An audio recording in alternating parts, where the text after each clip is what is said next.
Hello. બધાને happy new year. હા ચાલો, ઓકે બાય. અરે ઉભા રહો હવે શું હા બોલ. મારે બધાની સામે છે ને તમને ઉઘાડા પાડવા છે.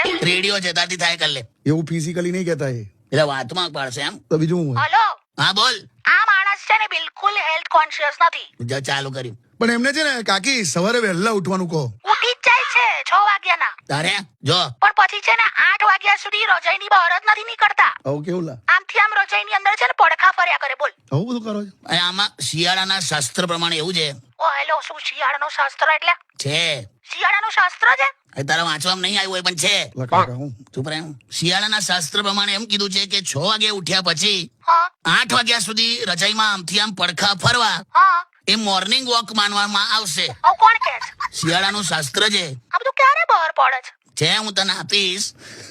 જો એમાં કેવું લખ્યું છે, ભગવાને દરેકને કેટલા શ્વાસ લેવાના છે એ નક્કી કરીને જીવન આપેલું છે. હા બરાબર. નક્કી થયેલા શ્વાસથી વધારે એક પણ શ્વાસ લેવાતો નથી. બરાબર. હા બરાબર. હવે તમે શિયાળામાં મોર્નિંગ વોકિંગ કે પછી જોગિંગ ને એવું બધું કરવા જાઓ ને તો ઝડપથી શ્વાસ લેવા પડે. બરાબર. બરાબર. એટલે ઝડપથી શ્વાસ વપરાઈ જાય કરેક્ટ. તો પછી શું થાય, લાંબુ જીવન ટૂંકું થઈ જાય. હવે તને એવું છે કે હું એલો જતો રહું? ના ના, એવું મેં ક્યાં કીધું. દાબાજી આ મને શાસ્ત્ર જોઈશે. હા આપીશ હું તને એપ્રિલ મે માં આપી દઈશ.